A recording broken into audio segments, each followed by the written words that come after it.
Hallelujah, hallelujah. Dear sisters and brother, praise the Lord. Good morning.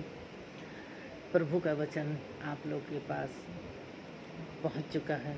ये वचन है भजन संगीता के 49 अध्याय के 4 वचन में लिखा है, मैं नीति वचन की ओर अपना कान लगाऊंगा, मैं वीणा बजाते हुए अपनी गुप्त बात प्रकाशित करूंगा। नीति वचन, नीति वचन जानते हैं नीति वचन क्या है? जो सही मार्ग पे चलते हैं, धोखाधड़ी नहीं करते, चीटिंग नहीं करते, दूसरों को गालियाँ नहीं निकालते, दूसरों को नीचा नहीं दिखाते, दूसरों को ज़िंदगी को बर्बाद नहीं करते हैं, दूसरे के जीवन को अहम ना समझना, अपने ही जीवन को अहम समझना, अपने स्वार्थ में रहना, दूसरों पे दया माया नहीं करना। बहुत कठिन बात होती है सारी चीज़ों को पालन करना, क्योंकि प्रभु ने इन्हीं सारी चीज़ों का आज्ञा दी है करने के लिए। इनमें से एक भी जो चूक जाता है वो प्रभु का संतान कहलाता नहीं है, वो पाप में फंसा रहता ही है। क्योंकि इन सब से छुटकारा पाना इस दुनिया में, इस संसारिक जीवन में बहुत ही मुश्किल होता है। लेकिन इन मुश्किलों को अगर हम हटाने के लिए कोशिश करें तो हमारी सहायता कौन करेगा?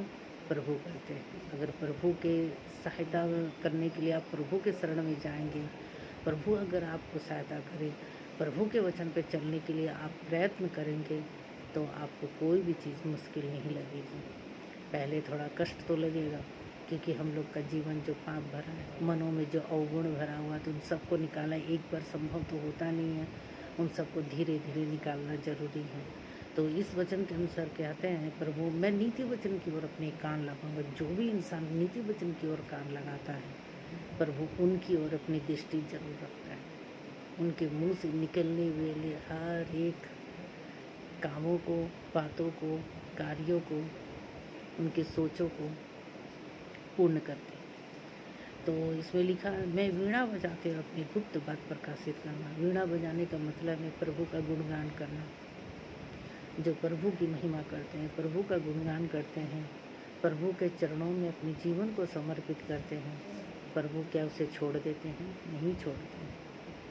इसीलिए प्रभु के लिए हमेशा अपने आप को समर्पित करते रहो, क्योंकि वही एक है जो हमें अंतिम क्षणों में सहायता करने के लिए खड़ा रहे। क्योंकि इस दुनिया में आप चलते जाएंगे, कितनी आएंगे सहायता करने, कितने जाएंगे, लेकिन जो अंतिम क्षण होता है उस क्षण में खुद का बेटा ही दूर हो जाता है, खुद का बेटी दूर हो जाता है, अपने लोग दूर हो जाते हैं।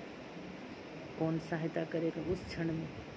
उस क्षण में न हमारे शरीर में जोश रहता है, न हमारे शरीर में बल रहता है, न कोई ताकत रहती है। बस एक ही इच्छा होती है, मौत की।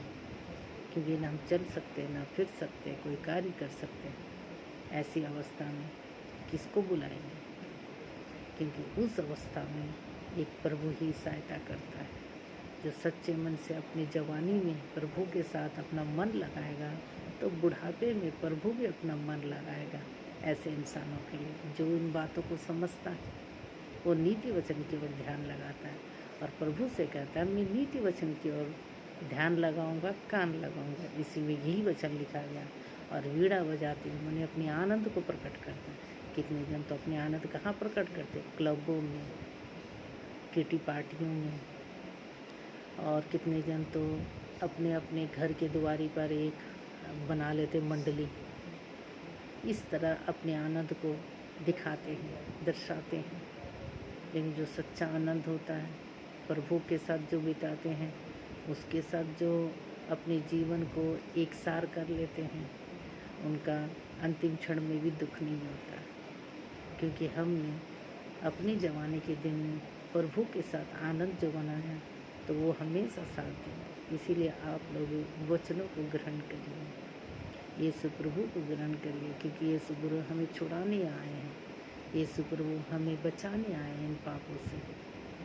सभी जानते हैं कलयुग है, अंत होना है, लेकिन अंत के समय में बुरी हालत ना हो, ऐसा सोच के जो भी अपने जीवन को संभाल लेगा वो जरूर यीशु प्रभु के पास आएगा। और जो नहीं चाहता है कि हमारी ज़िंदगी जैसे भी बीते, जवानी 4 दिन की कट जाए तो चलेगा, तो उसे तो समझाना मूर्खता की बात होगा। Thank you. जय मसीह की। Have a wonderful life.